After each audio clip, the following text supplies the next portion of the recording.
Paddy Reilly room here in Clogher, named after our neighbour Paddy. A great honour to be here tonight as chairman of the club at the 40th anniversary of Lorna Club, especially as an outsider to the club. And I was reminded by Martin Kelly when I said I was the first outsider. He says, well, Ollie Dillon was chairman too. Now, I don't know what he meant by that, Ollie, or what parish you're meant to be from. I suppose with the 40th anniversary of Lorna Club, there's a lot of people that can't be with us and have passed on in that, and we keep them in our thoughts and prayers tonight as we go through the evening. And I suppose there's not an awful lot more I have to say, but I'm going to hand it over to Tony. But I'd just like Tony to know that we have a sniper outside the window, so if you go over 15 minutes, you will be taken out.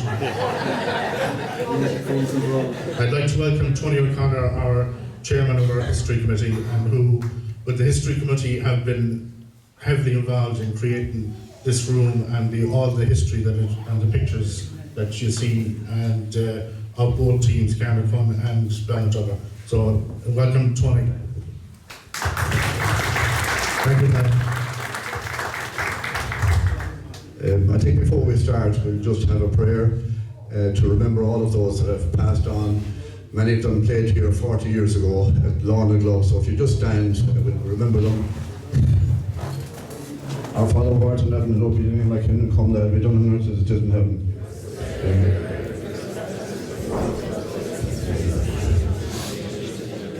In the ocean of grace, the Lord is with thee, blessed art thou amongst women, and blessed the fruit of thy womb, Jesus. Glory to the Father, and to the Son, and to the Holy Spirit. Thank you. It is important to remember, when you look at some photographs shortly on the screen there, unfortunately, many have passed away, and many who didn't play or weren't playing on that day. If you look at can you hear this? Okay. If you look at the collages there, you'll see, unfortunately, a lot of young people have passed away. But anyway, we're here, I suppose, in one sense, to celebrate the 140th anniversary of the foundation of the GAA. As you all know, it was founded in 1884.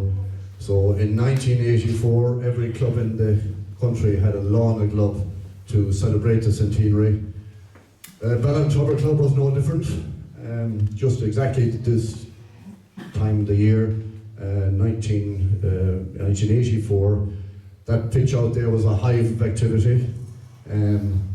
We had 9 local teams, underage teams, 2 senior men's teams, 2 senior ladies teams, and as I'm just looking around at all the faces here, I'd say it's probably the first time that some of them have stood here in this new clubhouse, and you're all very welcome. Some familiar faces from the past and the not too distant past, and we'll circulate in a little while and maybe get to know you a small bit better, but I think I know probably most of you at this stage. So just just run for about an hour. The plan will be just a few small little bits there. As you come up the stairs there, you saw some big houses there, landlords' houses.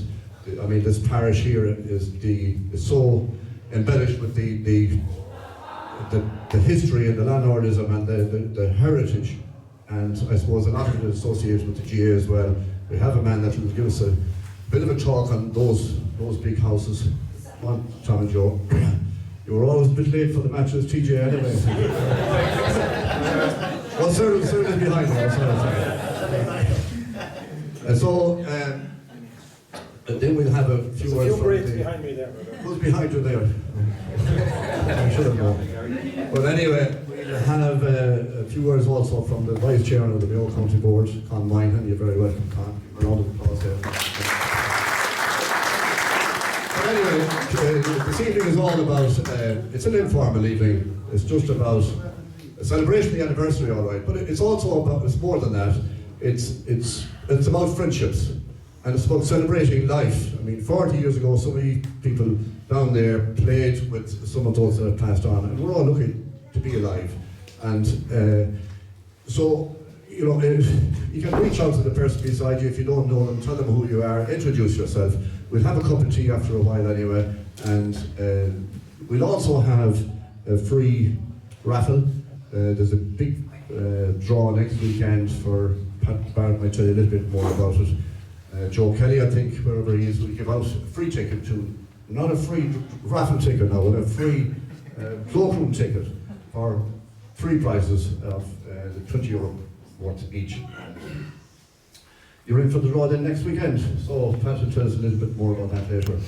But anyway, getting back to those big houses up here, as you looked at them, some of you did, and probably some of you kept on going, but we have Clogher, and you have Mull, and you have Tower Hill.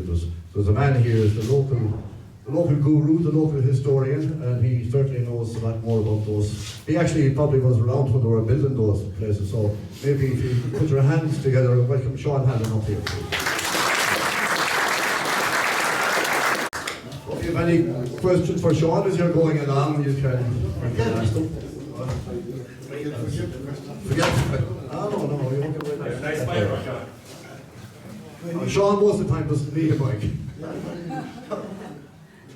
Can you hear me? This is to do with the heritage of Ballintrubber GA Club, really. The heritage of the area, you know. The GA is a fantastic sporting and cultural organisation nationally, with at least over 800,000 members.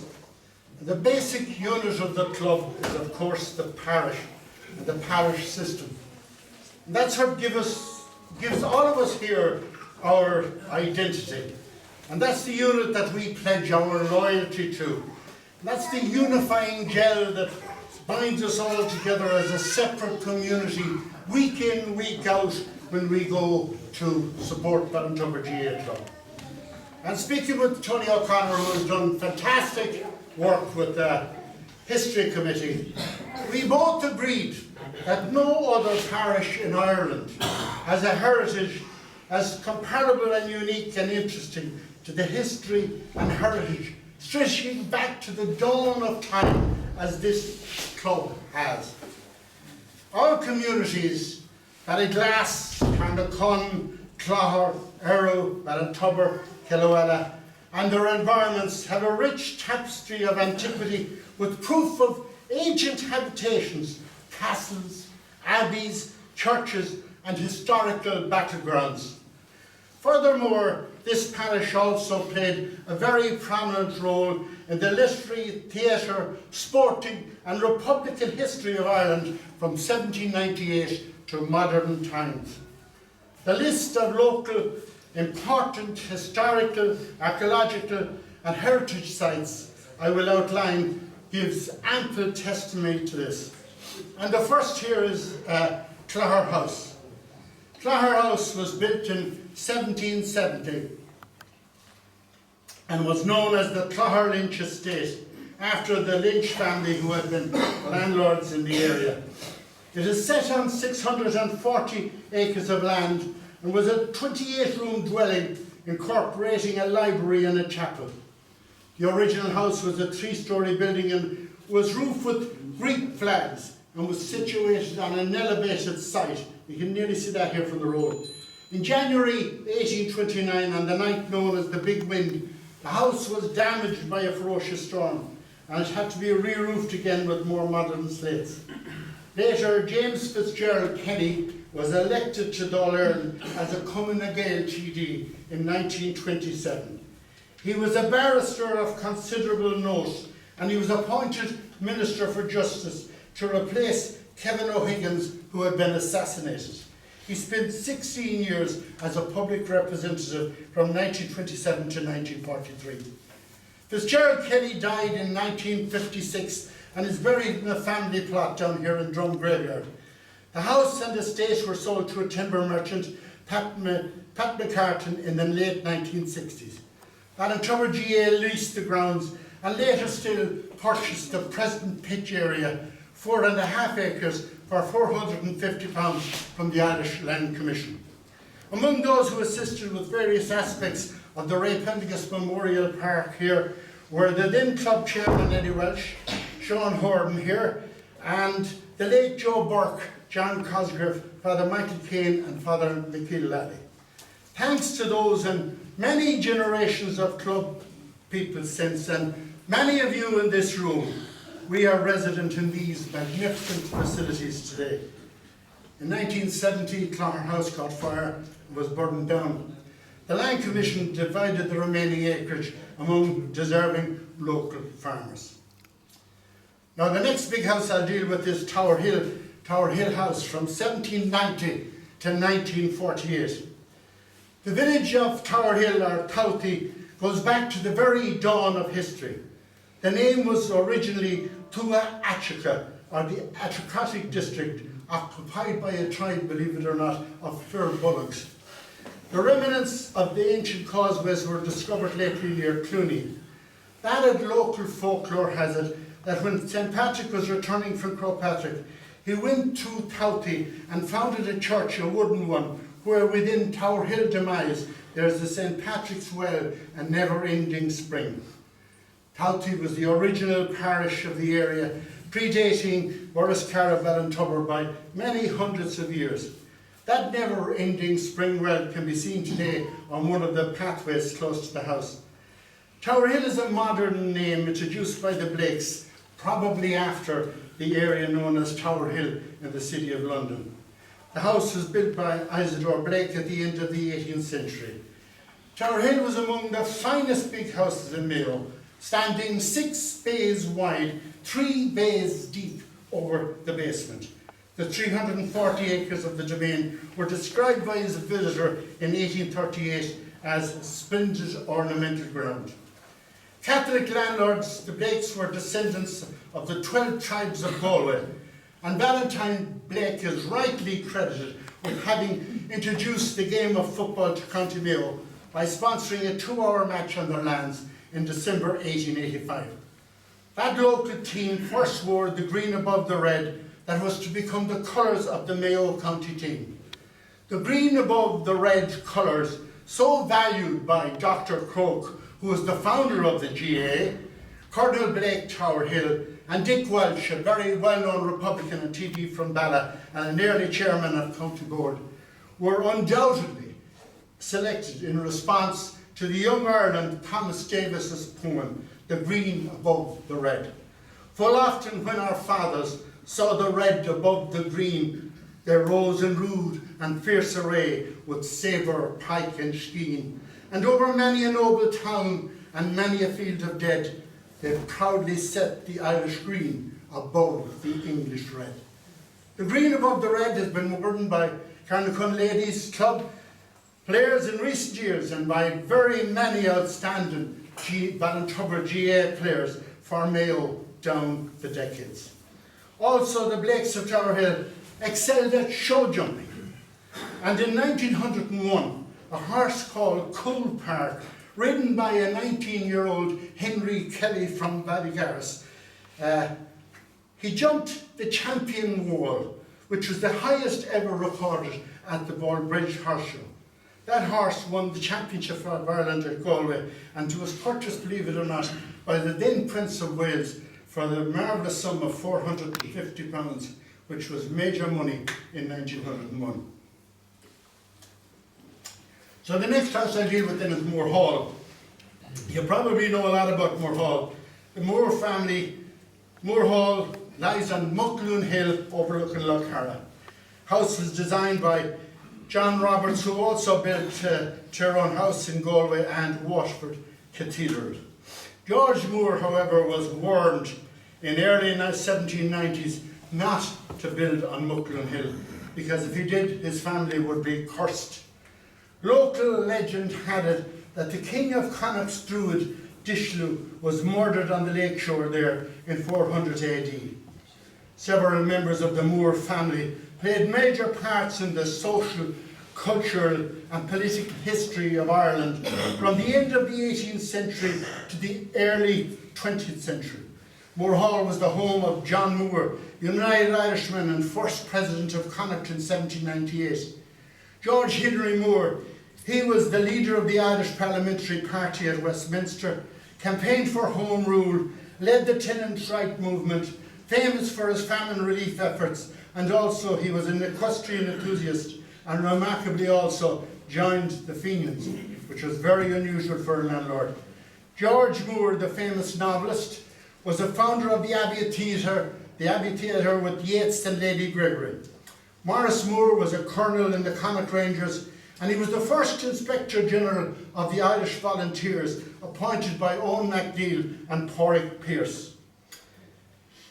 Maurice was also appointed a Cumann Gael and senator, and later still a senator under De Valera and Fianna Fáil. And that just goes to show you the respect that both parties actually had for him. Local landlord families played a huge part and had a huge interest in horse racing particularly. And the sites of many local racecourses are ideally identified in the general area here. The region had a huge racing tradition. Arthur Augustus Moore was killed after a fall from a horse, Mickey Free, during the 1845 Aintree Grand National. Apart from the famous Chester Cup winner, Corana, which you're probably very familiar with, another Moore horse, Patrick, won the Stewards Cup and the Chesterfield Cup in 1861. And on one occasion, Wolf Dog Moore, as whom George Henry Moore was known as, he won 5 races at the Curragh in Kildare on the one day, which was an amazing achievement for a horse owner and trainer from the west of Ireland. Now the next one I will deal with is Castle Burke. And this castle was originally built by O'Flaherty. In 1611 it passed to Tibord Nalung, who was the son of Grania Whale, famous Grania Whale, and Richard de Burgo. Castle Burke was a 5-storey tower building, and it's on the northern shore of Lough Carra. Tibord's mother was the famous pirate queen, Grace O'Malley, 1530 to 1603. And his father was Richard the Iron Burke, who was the second husband and a senior member of the Lower MacWilliam Burke clan. Both parents owned land across the west of County Mayo. Tibord, believe it or not, was born at sea, just before his mother's fleet engaged in a sea battle with Barbary pirates. She was nursing her newborn son when the boat was attacked by these North African pirates, and her men had to call on Grace to help to defend the boat. They succeeded in overcoming the pirates, who turned and fled for their lives from the Mayo warrior queen. It's from this time that Theobald got the name Tibord Nalung, or Toby of the ships. The O'Malleys were the only family in Ireland with a fleet of galleys, and in the 1500s the ships conferred great status on Granuaile and also on Tibord. Tibord's connection with Ballintubber were that his parents, Grace and Richard, they chose to foster him with the McEvely clan in Kinturk Castle in Ballyheen. So he grew up in the local area. Fosterage like this was not unusual in those days, as it was a way to make family alliances and guarantee the family's support in battles. Tibord, later in life, inherited Kinturk Castle. He also came to own other castles such as Castle Burke and Castle Carra, and in time Richard Bingham, government of Connaught, captured Tibord and imprisoned him in Athlone Castle. He was charged with treason and sentenced to be hung. This prompted Grace O'Malley to make the courageous decision to visit Queen Elizabeth I in Greenwich Palace in London to appeal for his life. She was successful, and Tibord was released from prison. Later he became first Viscount of Mayo and was an Irish parliamentarian.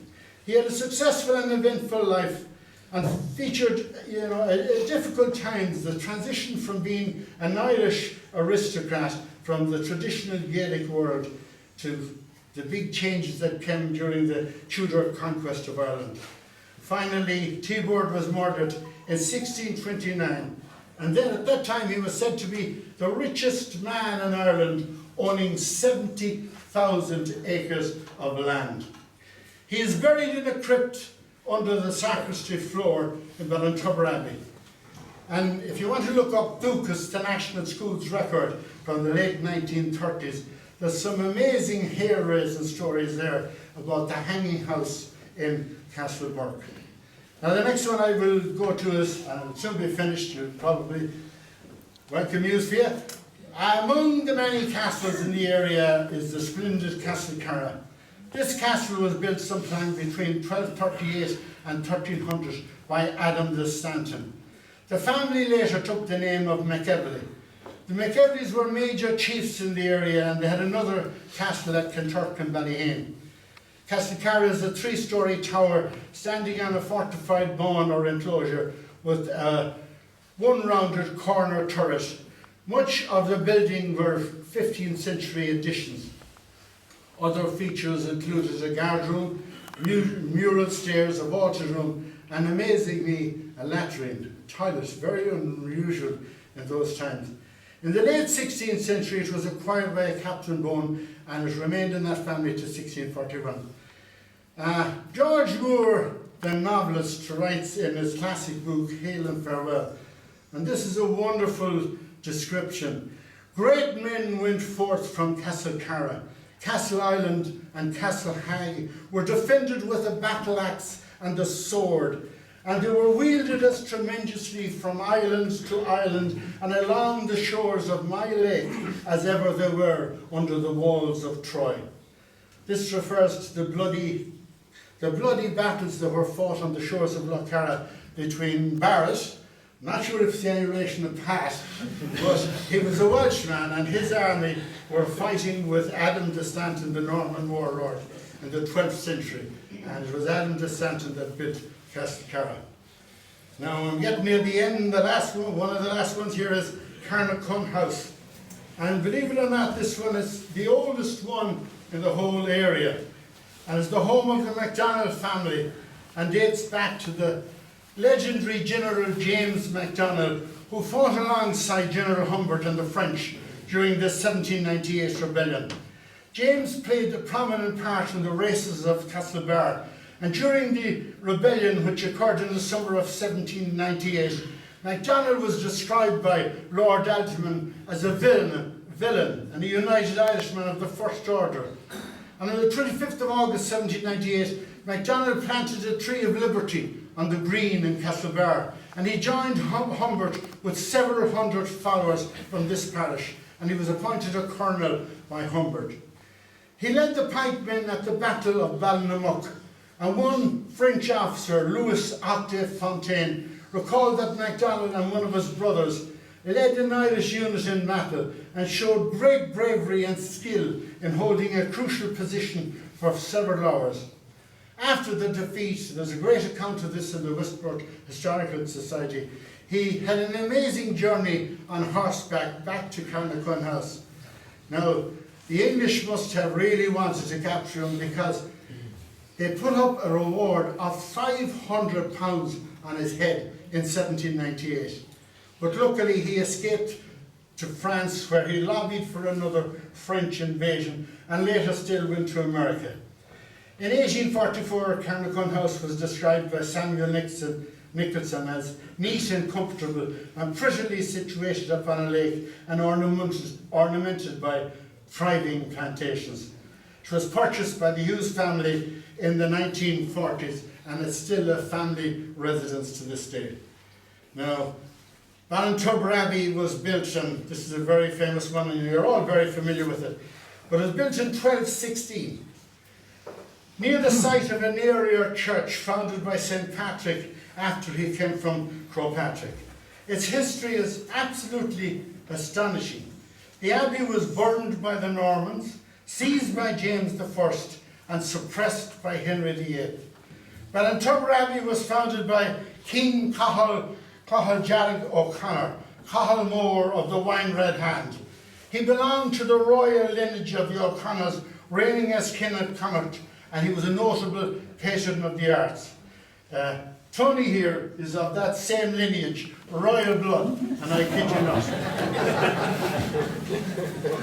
It's amazing that, when you think of it, that the abbey was 276 years old when Columbus discovered America. 300 years older than St. Peter's in Rome, and 350 years in use when Shakespeare was born, and 630 years old when the Great Famine broke out. The abbey suffered many hardships in the early days, The nave of the church was rebuilt following a fire in 1265. After the Cromwellian destruction of 1653, the nave had no roof and was open to the skies. And there's a picture of that just there, outside the door, alongside a splendid poem by Cecil Day-Lewis, who was the father of the film star Daniel Day-Lewis, and he visited the Abbey in the 1960s, and he wrote that excellent poem. There's a copy of it out there. And now there were many attempts to restore the Abbey, and the first attempt was made in 1846-48, but just wasn't possible, just before the famine. And the second one was in 1889 and 1890, when the eastern position of the ruins were re-roofed with fine green slates under the supervision of George Clogher Ashman from Dublin. The last attempt is the more recent one that took place between 1963 and 1966. It saw a complete restoration of the Abbey, supervised by Percy de Klerk of the Office of Public Works. The actual roof is made of Irish oak and was erected in 1965, and it reproduces what an Irish roof looked like from the 15th century. Now, it's the only church in Ireland in daily use that was founded by an Irish king, nationally known as the Abbey that refused to die. Through its many, many fluctuations, including the burning by Cromwell's army in 1653, the Abbey has remained a place of worship despite years of continuous attacks and religious repression.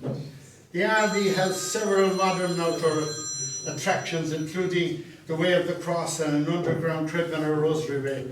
The site also marks the ancient path winding through the hills, finishing some 22 miles west of Croagh. And that path predates Christianity in Ireland and took on a religious significance in 441, when, according to tradition, St. Patrick carried out a baptism at a Druidic well and established his first church. Inspired by St. Patrick, pilgrims adopted the practice of following the route to the Reek, which over time has become known as Clogher Fork. Ballintubber Abbey Trust was very pleased recently to welcome the announcement by Minister Heather Humphreys of the allocation of £5.8 million from the Rural Regeneration and Development Fund to Ballintubber Abbey restoration. And this funding is a major progression on the efforts of Father Farher and Father Fahy and the Ballintubber Abbey Trust, who have worked on this since 2008. And it will commence a new era for the Abbey, and it will herald a new dawn for the entire community who have pursued the project to date. The restoration will transform the derelict room of the East Wing into a state-of-the-art 3-storey culture heritage visitor centre.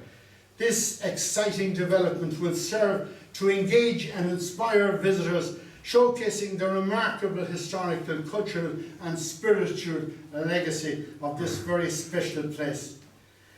Now, I'll finish off with other notable features that I have left out on the day, and there's other notable features in the local landscape which require more research and are of historical interest, including the Cotton Ballyglass, where C Company Ballyglass Old IRA were founded in 1914, and whose members participated in the Kidfall ambush in Partry and the rescue of General Tom Maguire after the Tourmakeady ambush.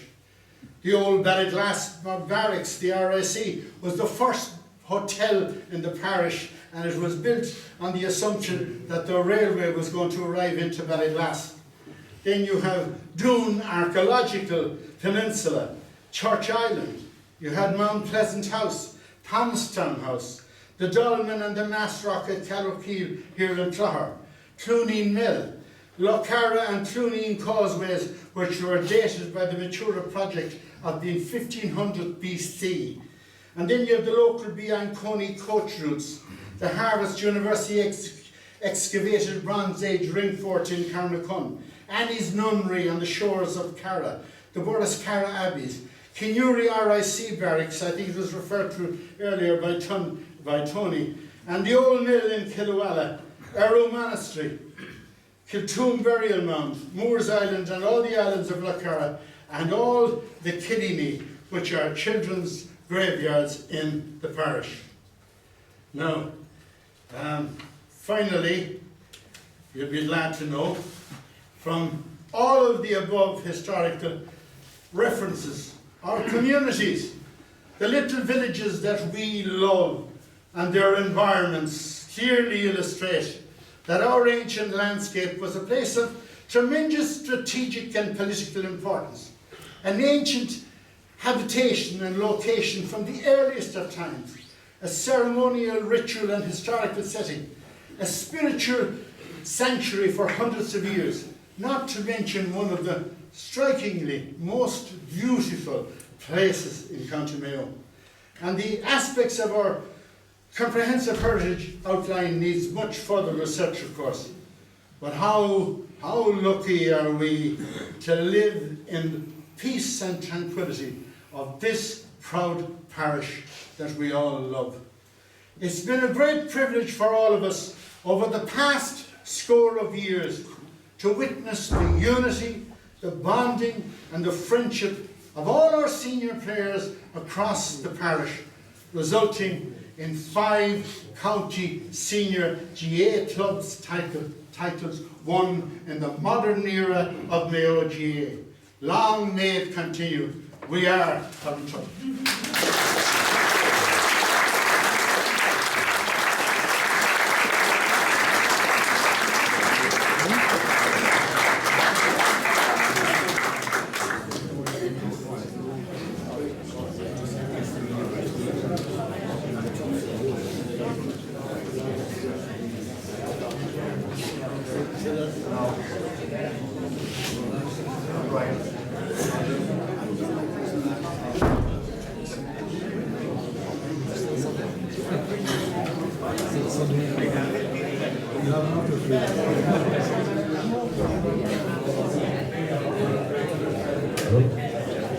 Now, how does one follow that? The first thing is to grab the mic, I don't have that power of delivery. Thank you very much, Sean, for that lecture, shall we call it? I think you could be standing in front of the university class in geography or a history lecture. Fantastic, Sean. They put obviously a hell of a lot of work into that. He mentions there, I think it was the last picture there as you come up there, he briefly mentioned Kinuri. And Pádraig Duffy, wherever you are, Pádraig, will be familiar with this. Where's Pádraig? Because he down there, family is there. Back in the parish of Killawalla. And now, if I was to ask you a table quiz question, what's the name of the cup that's presented to the All-Ireland County Camogie champions? The O'Duffy Cup. O'Duffy. The O'Duffy Cup. The O'Duffy Cup. And what an awful lot of people don't know is that Sean O'Duffy was born in the parish of Ballintubber, more locally in the parish of Killawalla, in Kinuri. He was born in 1886. He went to Dublin, where he set up Camogie Heron. In 1932, the first inter-county Camogie final was played. Sean O'Duffy refereed the game, and afterwards he presented his own cup to the winning team from Kinuri and Killawalla. That is the name of the cup that's still presented to this very day to the All-Ireland Camogie champions. So Sean O'Duffy, in relation to Pádraig, no doubt, take him on.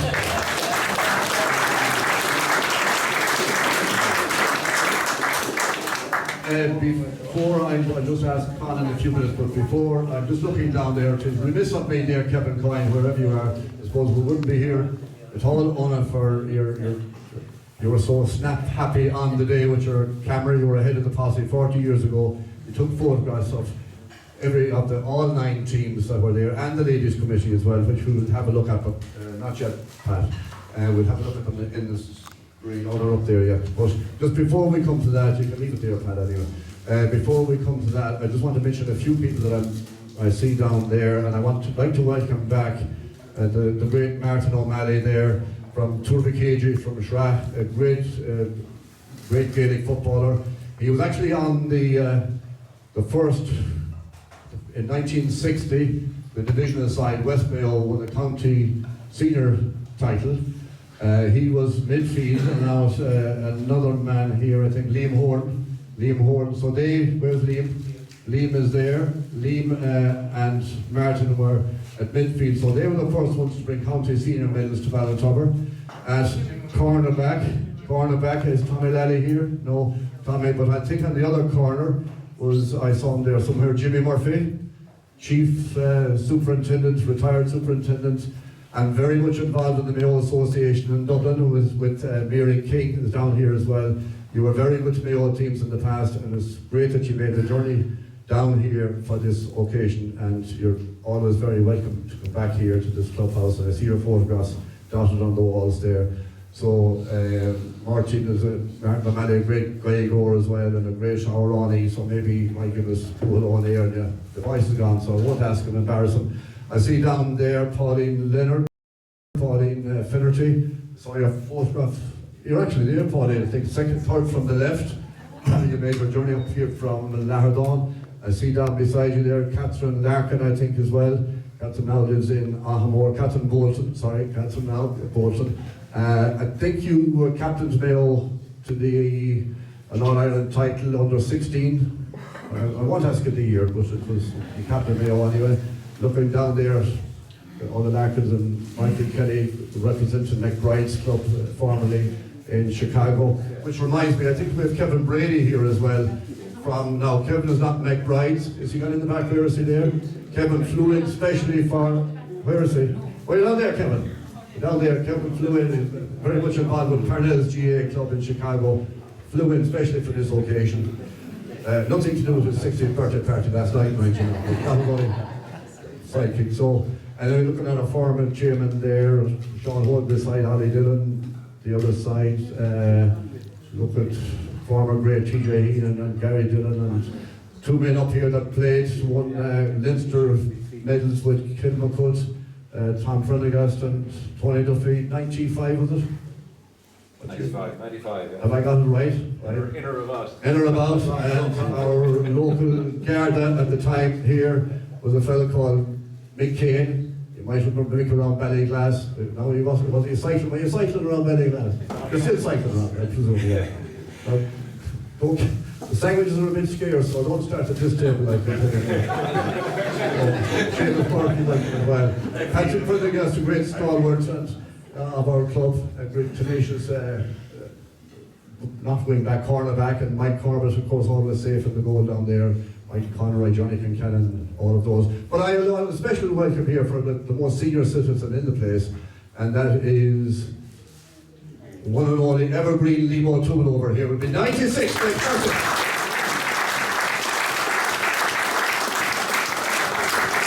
You see Liam's photograph up there. Liam's 1950. He's on that 54 team, I think, that won the junior title. And it's great to see you, Liam, back with us here in good health and long may it continue. And looking at Jimmy Lally down there, a few more footballers and the Heathens lads. So you're all very welcome, and you'll always be very welcome back to here. Before I see, of course, Michael Derry here from Clare Galway now, Michael, and James Sheridan, midfielder, and Sean Derrick is there, isn't she, Sean? You want to say hello here, Sean? You come in and say hello to us. Come on. Come on in here, say so. Come on in here. Give him a big round of applause.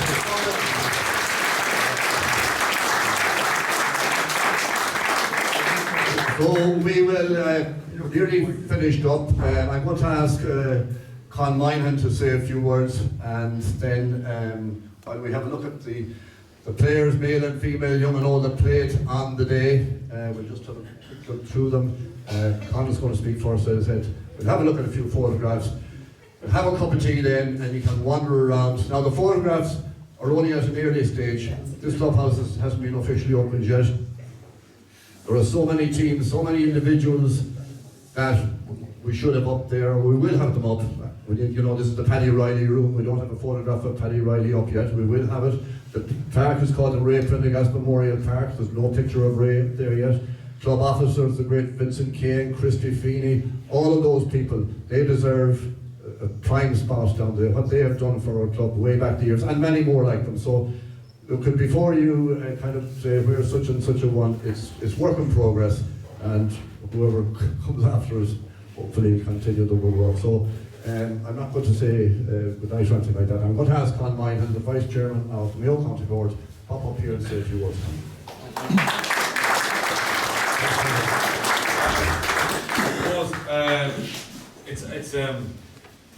I've listened to Sean there and Tony. It's an honour and a privilege to be here in Ballintubber this evening. Just as a segue, I was in Crossmany yesterday. They unveiled the statue to the late Dr. Mickey Loftus, and Jarrett Burns was down at the unveiling, and he mentioned in his speech that Dr. Mick Loftus was put in charge of the 100th anniversary committee in 1983, and it was his idea, Dr. Mickey Loftus' idea, to have Lorna Club in 1984, so that every club in Ireland would celebrate the 100th anniversary of the GAA.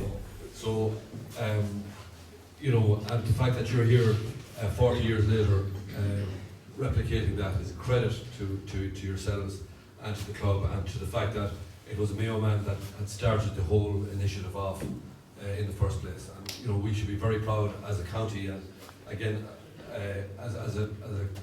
in our own local areas, as to those people who have contributed so much to our organisation nationally.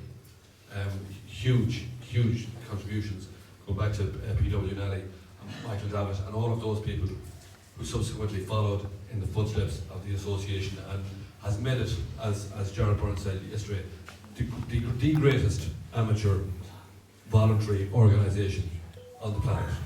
And it is because of people in this room and people that have gone before you that you've commemorated, that have done this, that have made this such a unique organisation. And in every club you go to in Ireland, as Tony mentioned, the people from all over the clubs in Mayo have connections with various parts, and there's a jigsaw there, and it's a wonderful tapestry. It's a wonderful thing to look at and to encourage. And you know, my own memories of Ballintubber are probably been heartbroken, really, 2019, whatever else, and various semi-finals and quarter-finals. But the rivalry between the two clubs over that decade, and before that, it has been a wonderful thing to watch and to look at. And there were always great games, and played in brilliant spirits and really good camaraderie. And as those lads went on and played for their counties as well, went on and played for the county, and that's a huge thing that we when I'm talking to any teams or anything else, is that when you're playing games of football against any other club in the county, you know, the spirit of what's left, what's on the field, the competitiveness and everything else, but also is to, you know, take an eye on the opposition, because someday, you know, you could be playing with those lads and winning with them, you know. And my uncle was privileged enough to win 2 All-Irelands with me, under 21 and minor, and he played with lads from all over the county, I think, including this club, and you know, that those friendships last forever. And we hope to honour those two teams in the next, before the end of the year, 71 and 74 teams. That's 50 years since the under 21s won. Finally, to compliment the committee and the history committee and the club itself on this fabulous facility and the room and everything else, because it is really important that we celebrate people and the history of the organisation while they're still here. So I think it's a fabulous tribute to you all. The best of luck with all of your despite all your past achievements. Just the last thing I'll let you know is that the roll of honour is on the Mayo GAA website. It's an ongoing work, but I've done bits and pieces with it in relation to it. And Ballintubber, if you were to take the number of titles that you've won over the years in a relatively short history, you're the 6th most successful club in the county of Mayo. And if you take the large urban areas, it's a massive achievement, and something to be very proud of. And on that note, I wish you the best luck for 2024. Before you sit down, I want to have Pat Barrett to present you just, but now it's a historical one. It's over 20 years old. The book, Face of All Ballintubber, won the first place in Ireland, the best production, won the Paddy McNamee Award, and the little DVD that went with it, an award-winning DVD. Maybe the DVDs were kind of over the date. A player, they got one anyway. Get one, so if you just present that. It's only up as far as 2005, so you don't have to rewatch any of the dates.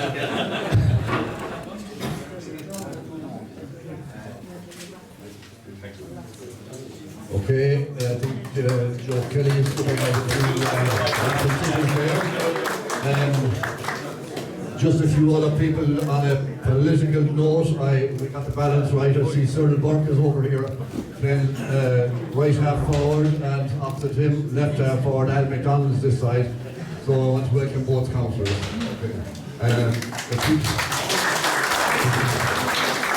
Others there from the ladies team, I see Bree Cheenan played on that ladies team there, and Mary Burke, and I don't know who else is out there. But anyway, we will have a look at those shortly. Oh, by the way, I just want to thank the photographers that keep us all up to date. Tom Quinn, Louis Walsh, particularly Louis has a hoard of stuff that we're getting our hands on gradually. But Louis, hopefully we'll fill every wall that's in the place here. So Kevin Coyne, of course, from the past, and many more. Brian Egan takes regular photographs. Mike Murphy, I don't know if Mike is with us or not here. But anyway, he's out there, they said, somewhere. Maybe so, just we'll have a look at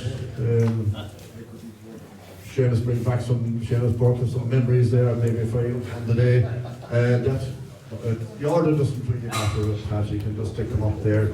Now, just one small thing there, somebody mentioned it to me there. Can you go back to that last one? That last one, brother, because some people said, you know, there's pictures, why don't you put RIP after them? We deliberately not. There'll be no RIPs after anybody. They live on in our memory anyway.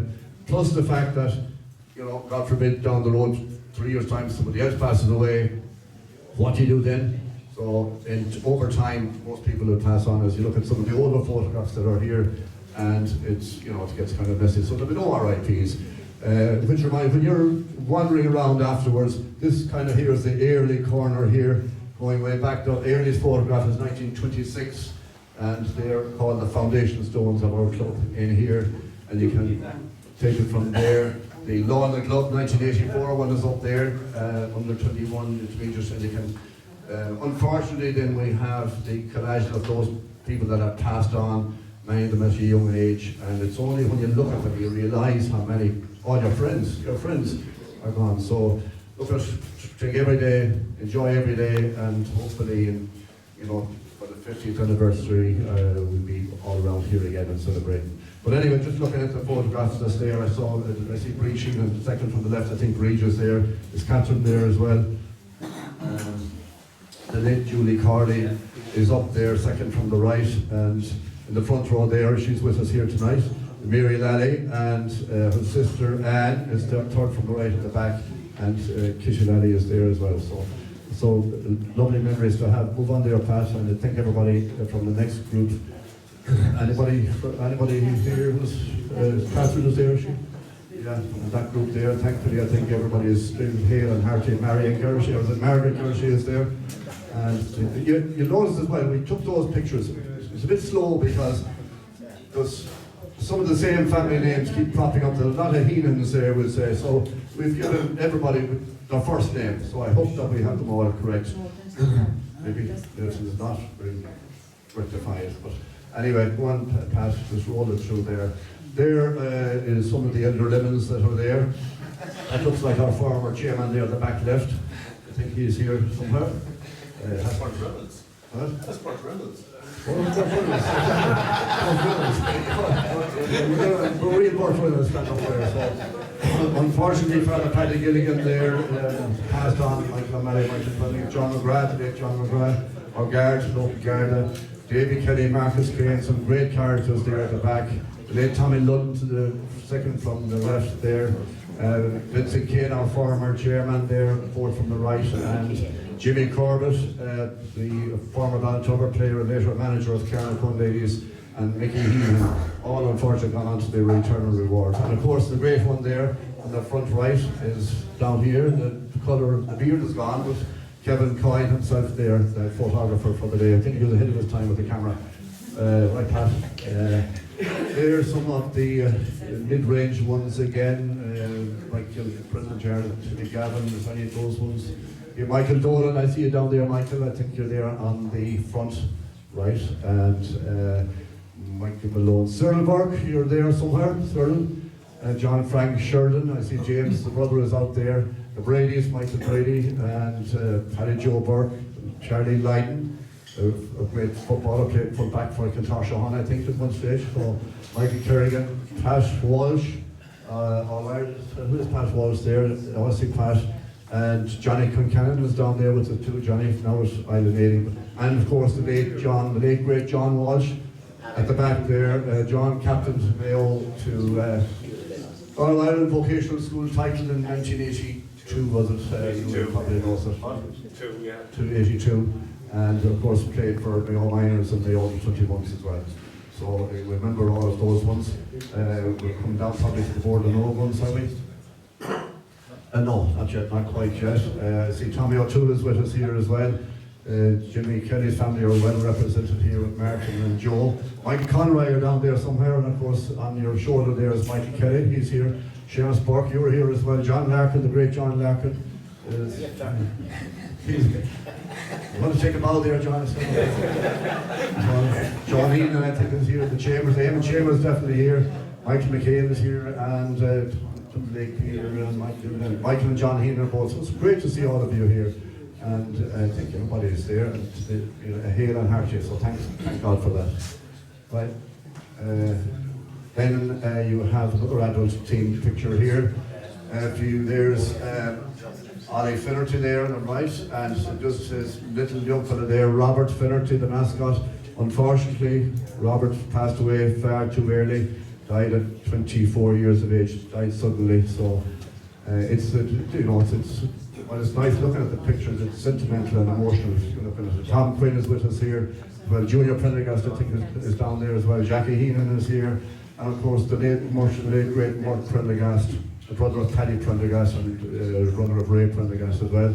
Liam O'Toole, the evergreen Liam, is sitting over there, of course.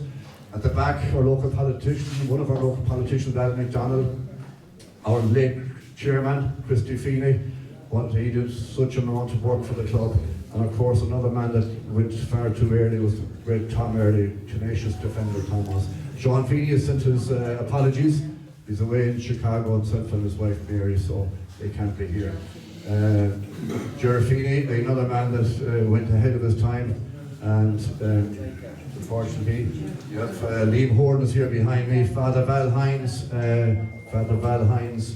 passed away there recently as well. And of course, John Larkin is. How did you get into two teams there, John? Right. Nearly there, guys, nearly. There's our ladies' committee from 40 years ago. Teresa Duffy, Tony's mother, is first on the left. Pauline Prendergast, Mort's wife, unfortunately has passed on. Mary Feeney, Helen Harty and Mary Dolan.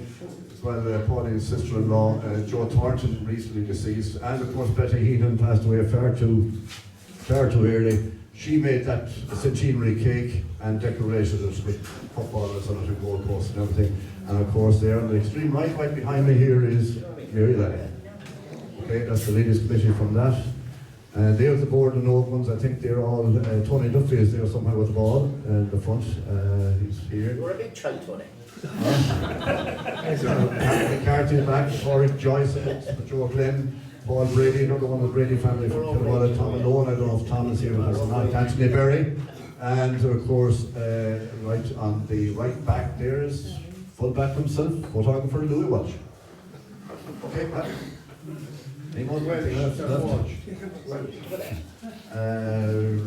That is another one that takes part, which Paul McCarthy, Michael Fergie, Martin Lally, I don't know if Martin is here with us or not, Vinnie Kane. And of course there's James Horton himself there, the front right, and the right little laddie there in the bottom right hand corner. Frank Kelly, one of the Kelly families, Michael Sheridan, the Buchanans, and Michael Corcoran is with us here as well. I saw Michael there somewhere. Jerry and Porrick Prendergast, the dad is here, Patsy, And of course, Patsy is the grandfather of Jack Prendergast, who's making a name for himself now at county level. And I see the one and only Michael Derry, small lad in there at the back top right corner. He's out there at the doorway. He's taking up the full of the doorway now. Right.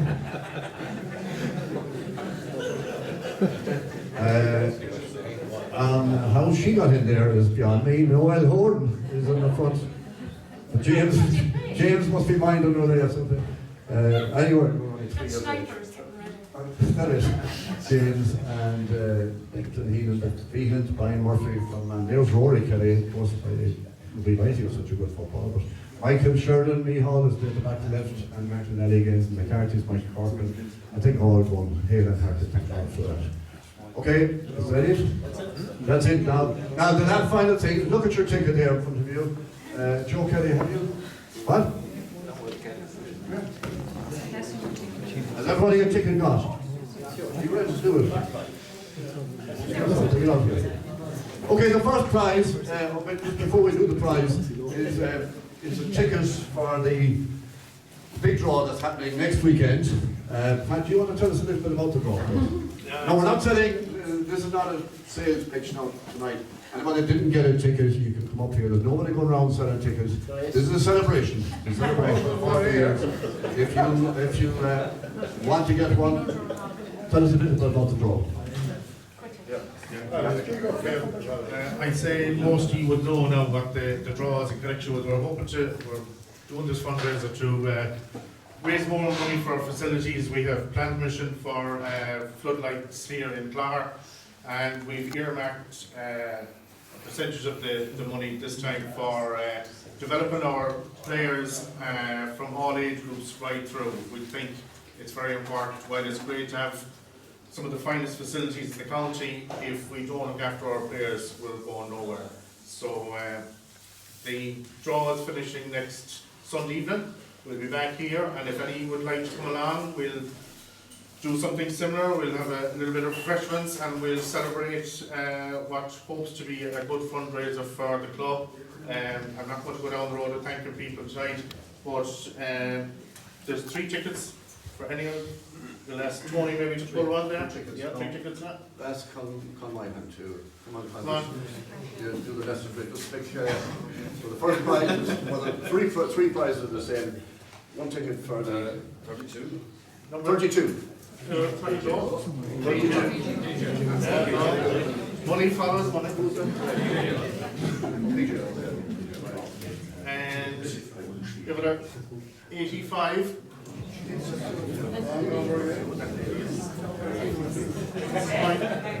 And points. One more. 34.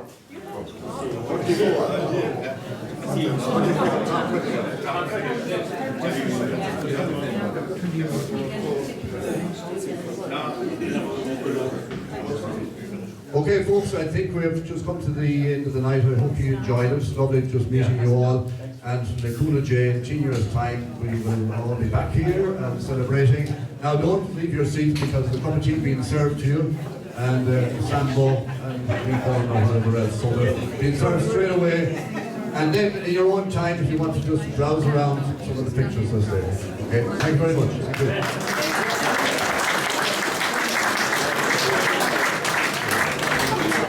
Just before we go, I'm not trying to distract, but I just wanted, I know the local elections are coming up now, and it's not going to be a political broadcast on behalf of anyone, but the local elections are a different kettle of fish to the general election.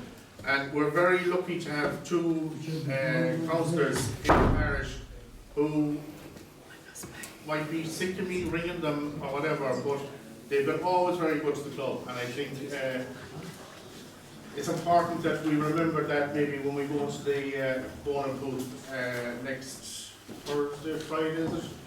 But I just wanted to thank the 2 gentlemen, Alan and Cyril, for all the support they have given to the club over since they were elected, and I know it's been no different with me as since I became chairman. They've always been there to lend support and advice and money of anything that's coming up and available to us. So I just want to thank the 2 local councillors on that. And on a last note, just thank you all for coming this evening, and thank Con as well for making the journey out. I know I think you're on lotto duty later as well for your own club. So thanks everyone, and anyone who wants to come next Sunday night for the Win 52 draw, and you're all more than welcome to come. So thank you all.